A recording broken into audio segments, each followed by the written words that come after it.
Welcome back to Shrabani's diary. আশা করি তোমরা সবাই ভালো আছো, সুস্থ আছো। আমি ভালো আছি। তো এখন তো আর গুড মর্নিং দিয়ে শুরু করতেই পারছি না সময়ের অভাবে।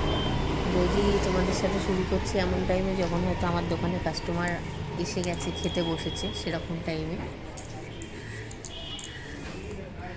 মানে পরিস্থিতিটাই এমন হয়ে গেছে, এখনও ঠিক ধাতস্থ হয়ে উঠতে পারিনি। সব কাজ মিলিয়ে গুলিয়ে খুব অসুবিধাই হয়ে যাচ্ছে, কেননা এত এই কাজ আর হোটেল একটা চালানোর কাজ অনেক বেশি টাফ হয়ে যায়। এবার একটা লোক মানে একজন ভদ্রমহিলাকে রেখেছি, কিন্তু সে তার যা টাইমিং, তার আসাও যা আর না আসাও যা একই ব্যাপার।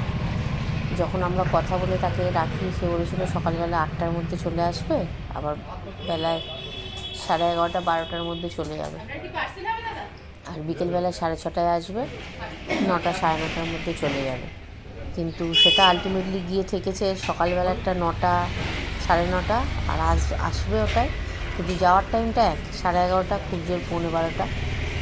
আর বিকেলবেলা একটা তোমার 6:30টা থেকে গেছে হচ্ছে গিয়ে 7:30, আর যাওয়ার বেলা ওই 9:30টা 9:45 হয়েছে। বা একদিন যদি একটু ভিড় থাকে তাহলে 10টা, ওর থেকে বেশি হয় না। তো এখন তোমার অতটা তো এখনও চাপ পড়েনি, কেননা লোকেরা আসছে, খাচ্ছে। খুব যে একটা মানে প্রচুর ভিড় হয়ে যাচ্ছে, আমরা সামলাতে পারছি না, এরকম ব্যাপার না। মোটামুটি একসাথে 4-5 জন আসছে, অসুবিধা হচ্ছে তাতেও দিতে, কেননা ওরমভাবে 5 জন এসে একসাথে বসে যাচ্ছে, টাইম লাগছে ভাত তুলতে, তারপরে ডাল তরকারি এগুলো তুলতেও একটু সময় লেগে যাচ্ছে, কারণ হাত তো আর অত স্পিডে চলে না, ওইগুলো একটু ধাতস্থ হতে সময় লাগবে, সেইভাবেই চলছে। আর আজকে আমার হোটেলে তোমার সকালবেলাতে যেমন আলু পরোটা ছিল, আর তার সাথে ছিল বেলাতে করেছিলাম ভাত, আলুর ভাতে মানে আলুর চোখা যেটাকে বলে, আর মুসুর ডাল, সোয়াবিন আলুর তরকারি, মাছের ঝোল ছিল একটা কালিয়া মতো, আর ডিম সেদ্ধর ব্যবস্থা ছিল, ডিম ভাজা ছিল। তো বেশিরভাগ এখানে সব ডিম ভাজাটাই দেখলাম পছন্দ করে, কারণ বেশিরভাগ এসে ডিম ভাজাই চাইছে। আর ছিল চিকেন। তো এগুলোই চলতে মানে দিয়েছি, আজকের মতো মেনুটা এটাই ছিল আর কি, এবার আস্তে আস্তে বাড়ানো হবে। বাড়ি চলে এসেছি, আর ওকে খেতেও দিয়ে দিয়েছি। তো ওর তো খাবার জানো, ওই ডিম সেদ্ধ, আর বলে যে পেঁয়াজ খাবে আজকে, শুধু রুটি ফুটি তো খাবে না, পেঁয়াজটা খুব খায় ও। তা খাবে কি, এখন ঘুমে ঢুলছে আর কি, কারণ সারাদিন খাটনিটা তো হয়, আর রেস্ট সেভাবে হয় না। রেস্টও আমরা সেভাবে নিতে পারি না। এবার যে মানে বললামই তো, যাকে রাখা হয়েছে তার কথাবার্তা তো বললাম, শুনলেই তোমরা, ওরকমভাবেই চলে।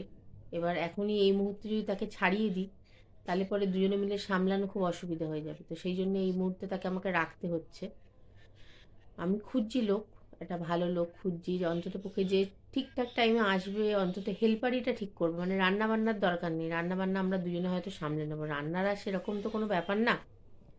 কেননা তোমার রান্না তো ঘরের মতোই হবে। এবার হ্যাঁ, হোটেলের রান্না একটু তেল মশলা বেশি হবে, এটা তেল মশলাটা হয়তো বেশি পড়বে, কিন্তু সেটা সামলে নেওয়া যাবে। কিন্তু মানে এখন কাটাকুটি বলো, তারপরে একটু ময়দা মেখে আমাকে সাহায্য করে দেওয়া, এইগুলোর জন্য আমার ওকে দরকার। ময়দা টয়দা যদিও আমিই মাখি, কিন্তু হট করে যদি ভাবো শর্ট হয়ে গেল, কারণ এখনও তো আমরা মাপ বুঝে উঠতে পারছি না, যার জন্য পরে হয়তো দেখা গেল 1 কিলো মাখলাম কি 1.5 কিলো মাখলাম, সেদিন হয়তো 2 কিলো 2.5 কিলো কেটে গেল। তো তখন হট করে যখন মাখার দরকার পড়ে, সেটা ও মেখে দিচ্ছে, সেই সব টুকটাক কাজগুলো করে দিচ্ছে। কিন্তু মেনলি যদি মানে আটা মাখতে হয় ধরো, বা ময়দা মাখতে হচ্ছে, আমার হয়তো মাখা হয়নি, ও বসে থাকবে চুপ করে, মানে ও নিজে হতে কোনো কাজ করবে না, ওকে যেটা বলবো সেটা করবে। কিন্তু আবার যদি আবার আর একটা জিনিসও আছে, যেমন সেদিনকে ওকে আমি মাছ ভাজতে বলেছি, এবার মাছ ভাজতে গেছে, তোমরা বিশ্বাস করবে না মানে কতটা যে তেল ও দিয়ে দিয়েছে মাছ ভাজাতে, মানে আমি তখন যদি তোমাদের ভিডিও করতে দেখাতে পারতাম তোমরা দেখতে। প্লাস ঠিক আছে, মাছটা ভাজা যখন হয়ে গেছে, মানুষ রান্না করার আগে তেলটা তো দেয়, এবার ওকে আমি বলি যে পেঁয়াজটা তুমি ছাড়ো, তারপর দাদা হোক আমি হোক দেখে নিচ্ছি। ও কী করেছে, মাছ ভাজার ওই তেলের ওপরেই পুরো পেঁয়াজটা দিয়ে দিয়েছে।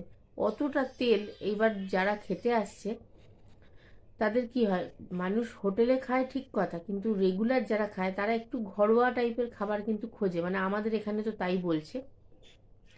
তো এক একজন আসছে, তারা বলছে যে এত তেল রান্না না করে একটু হালকা পাতলা ঝোল করলে বা একটু জিরে আদা বাটা দিয়ে ঝোল করলে সেটা ভালো হয়, তাহলে পরে খেতে সুবিধা হয়। রোজ রোজ তো এত তেল মশলা খাওয়া যায় না, অথচ হোটেলে খাওয়া ছাড়া তাদের কোনো গতিও নেই, মানে খেতেই হবে হোটেলে।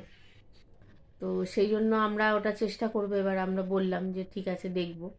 এবার ওকে ওই জন্যে আজকে মানে যদিও কিছু রান্না বসাতে বলেছি, তো তার তেলটা আমি দিয়ে দিয়েছি মেপে, নাহলে পরে এত বেশি তেল দিচ্ছে তোমরা বুঝতে পারবে, মানে উপর থেকে পুরো একটা তেল ভেসে যাচ্ছে, মানে তুললে পরে বোধহয় আলাদা খানিকটা তেল উঠে যাবে, এরকমভাবে তেল ফেল দিচ্ছে। তো সেটাও তো একটা পর্তারও ব্যাপার আছে, অত খরচা, সব কিছুই তো দেখে শুনে রাখতে হবে না। তো দেখা যাক কি হয়।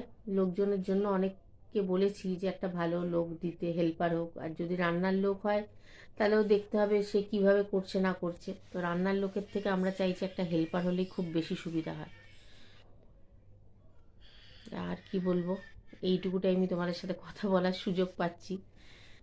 তো তোমরা ভালো থেকো, আমার চ্যানেলটাকে সাবস্ক্রাইব করে দিও, লাইক কমেন্ট শেয়ার করো। আজকের মতো টাটা।